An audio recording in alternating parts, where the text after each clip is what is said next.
शुरुआती तस्वीरों से खबर का लबोलुआब कुछ समझ तो आने लगा होगा। खबर जुड़ी है कॉकरोच जनता पार्टी से। Paper leak, education minister Dharmendra Pradhan के इस्तीफे की मांग, X Instagram account block, party के फाउंडर अभिजीत दिपके के वीडियोस, एयरपोर्ट आना जाना, जंतर मंतर पर प्रोटेस्ट। इन सब से आप वाकिफ होंगे, पर एक सवाल है जिस पर धीमे धीमे ही सही चर्चा जोर पकड़ रही है। क्या कॉकरोच जनता पार्टी चुनाव लड़ेगी? Will they contest elections? और अगर सीजेपी के लिए ऊंट उस करवट बैठता है जिधर रास्ता चुनावी मैदान की तरफ जाता है, तो पार्टी रजिस्टर कराने के लिए चुनावी निशान क्या होगा? क्या तिलचट्टा ही बनेगा चुनाव का निशान? क्या election commission of India Abhijeet Dipke की पार्टी को उनका मनचाहा चुनाव चिन्ह देगी? चांस है कि ऐसा ना हो। क्या उसे कोई दूसरा चुनाव चिन्ह चुनना होगा? ऐसा क्यों होगा? इस वीडियो में इस पर बात करेंगे। बताएंगे कि किसी भी पार्टी को चुनाव चिन्ह अलॉट करने के लिए चुनाव आयोग के नियम क्या हैं और आज की तारीख में नई पार्टियों के लिए कौन कौन से चुनाव चिन्ह मौजूद हैं। इलेक्शन कमीशन ऑफ इंडिया के नियम क्या कहते हैं? सबसे पहले इलेक्शन कमीशन ऑफ इंडिया के नियमों की बात करते हैं। ईसीआई चुनाव चिन्ह अलॉट करता है, जो कि दो तरह के होते हैं। पहला रिजर्व सिंबल और दूसरा फ्री सिंबल। रिजर्व सिंबल मान्यता प्राप्त राष्ट्रीय और राज्य स्तरीय पार्टियों के उम्मीदवारों को उनकी पार्टी के लिए अलॉट किए जाते हैं।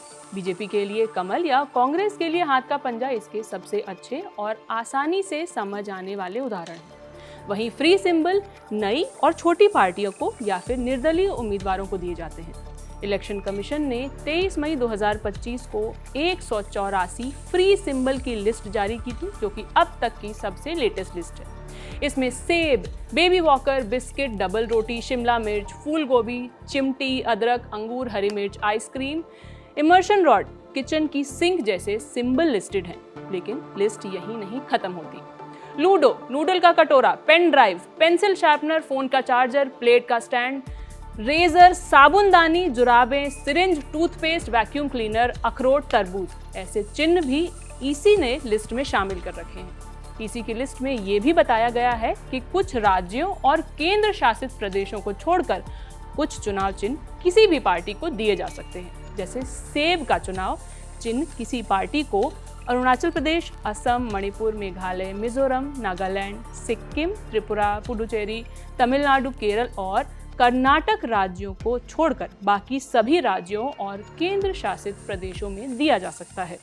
अब इस लिस्ट में गौर करने वाली बात यह है कि आपने किसी जानवर को पार्टी सिंबल के तौर पर नहीं सुना होगा, और जो आज की तारीख में हैं भी वो नियम कानून बनने से पहले ही रजिस्टर हुए हैं। इसकी कहानी भी हम आपको आगे बताएंगे। फिलहाल अभी बात करते हैं कि क्या कॉकरोच जनता पार्टी को अपना मनचाहा और आइडेंटिफाइबल चुनाव चिन्ह मिल पाएगा? तो जवाब है शायद नहीं, और ऐसा इसलिए क्योंकि 37 साल पहले एनिमल वेलफेयर एक्टिविस्ट ने पार्टी सिंबल के तौर पर किसी भी जानवर का इस्तेमाल होने के खिलाफ आवाज उठाई थी। दरअसल एआईएडीएमके के संस्थापक एमजी रामचंद्रन यानी एमजीआर की 24 दिसंबर 1987 में मौत हो गई थी। उसके बाद जब तमिलनाडु के विधानसभा के चुनाव हुए तो पार्टी दो गुटों में बंट गई। एक एमजीआर की पत्नी जानकी रामचंद्रन, जिनके गुट को 2 कबूतर चुनाव चिन्ह के तौर पर दिया गया, वहीं दूसरे गुट जे जयललिता का था। उसका चुनाव चिन्ह बना मुर्गा। 1989 के तमिलनाडु विधानसभा चुनाव हुए। चुनाव के प्रचार के दौरान नेताओं ने हजारों मुर्गों को तेज दौड़ती गाड़ियों के ऊपर बांध दिया। हर शाम तमिलनाडु की सड़कों पर पैर टूटे और मरे हुए मुर्गों की लाशें बिखरने लगी।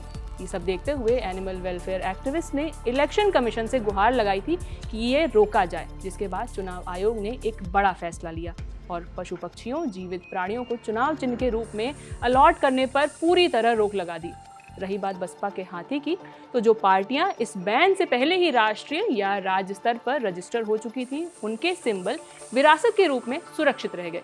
लेकिन नई पार्टियों को अब कोई भी जानवर, पक्षी या कीड़ा मकोड़ा नहीं मिल सकता।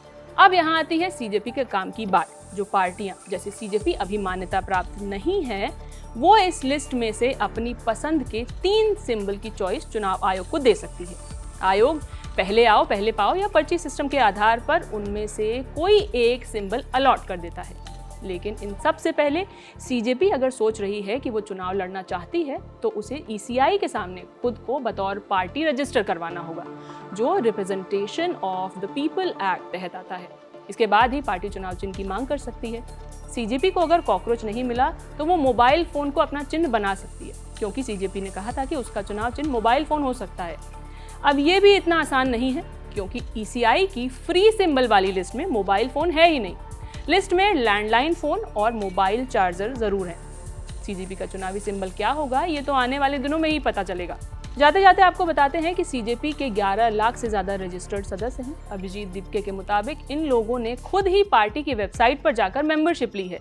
पार्टी से जुड़े 60% लोगों की उम्र 17 से 29 साल के बीच है। अगर सीजेपी से जुड़े ताज़ा अपडेट्स की बात करें तो अभिजीत दीपके ने कहा है कि धर्मेंद्र प्रधान इस्तीफा नहीं देते हैं तो उनकी पार्टी फिर से दिल्ली में प्रदर्शन करेगी और इस्तीफा लिए बिना वापस नहीं लौटेगी। उन्होंने 10 जून को पुणे में प्रेस कॉन्फ्रेंस की थी, जिसमें अभिजीत ने कहा था कि 11 जून को उनकी पार्टी पुणे में शांतिपूर्ण प्रदर्शन करने वाली है। इसके बाद लखनऊ, अमृतसर, जयपुर और बेंगलुरु में भी प्रदर्शन किए जाएंगे। सीजेपी ने इससे पहले 6 जून को जंतर मंतर पर भी प्रदर्शन किया था और देश में कथित पेपर लीक मामलों को लेकर शिक्षा मंत्री से इस्तीफे की मांग भी की थी। खबर कैसी लगी आप हमें कमेंट सेक्शन में ज़रूर बताइए और बने रहिए हमारे साथ। शुक्रिया।